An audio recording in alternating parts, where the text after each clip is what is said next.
सोचो जरा कि फॉर्म निकलेगा, आप फिल करोगे, वो वेरीफाई करेंगे, आपको भेजेंगे, आपका सेंटर अलॉट होगा, it will take how many days, around 80 to 90 days. और पीछे का इतिहास ये रहा है कि नीट का एग्जाम जब नॉर्मल हालात होते थे तो मई के मंथ में ही हुआ करता था, क्योंकि इंडियन सेशन जो है, इंडिया में जो सेशन होता है वो मई में एग्जाम, जून में रिजल्ट, जुलाई से सेशन आपका स्टार्ट होता है। This is the normal process. और आज मैं मानता हूं कि अपना जो हालात है दैट इज नॉर्मल, तो नॉर्मल वे में हॉट तो कर ही सकते हैं ना, बोलो ना यार, हाँ या ना।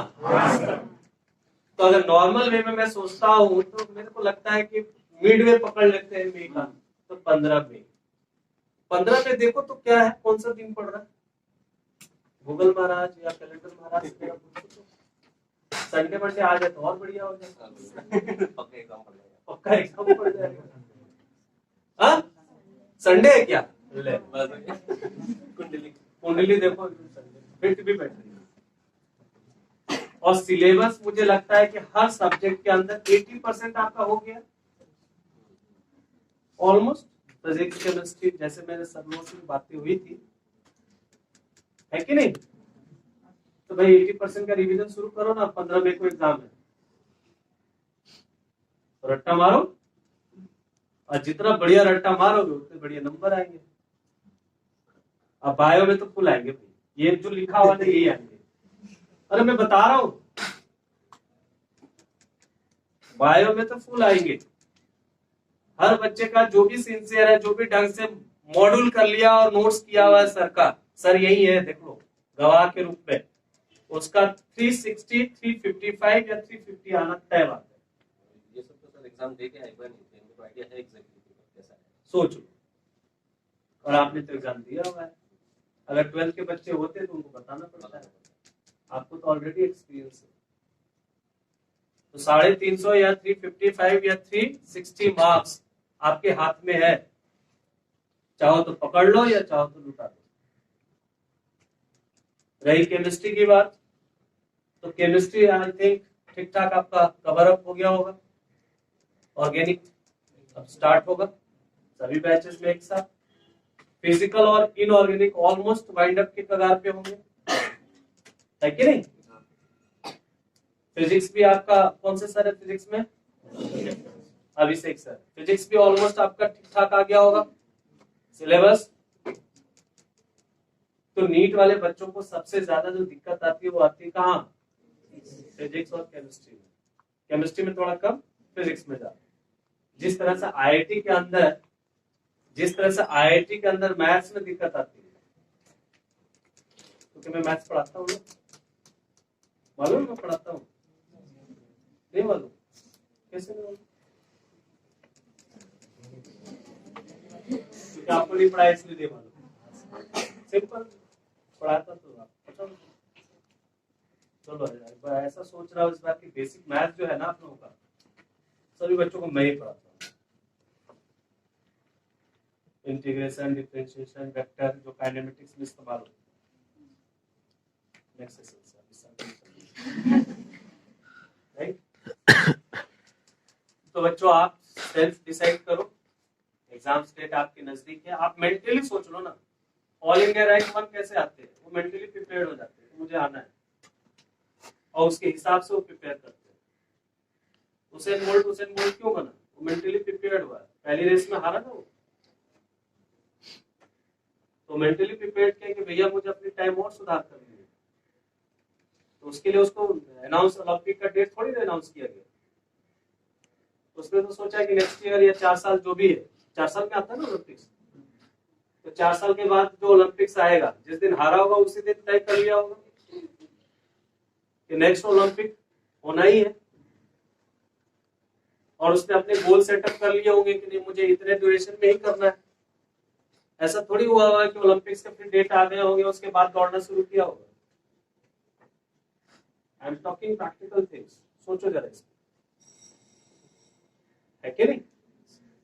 तो बन जाओ उसेन बोल्ट, एग्जाम गवर्नमेंट ने नहीं दिया डेट्स, आप खुद से डिसिप्लिन होकर अपना डेट्स फिक्स कर दिए स्टडी टेबल के अंदर कि भैया मेरा 15 में टेंटेटिव डेट्स है, 15 मई से पहले आप कर लो, 1 मई कर लो अपना कि 1 मई तक मेरा हर चीज रिवाइज फॉर्म में खत्म रहेगा। 14 दिन तो मैं चलते फिरते बस रिवाइज करूंगा, रिलैक्स करूंगा। करो, निर्धारित करो।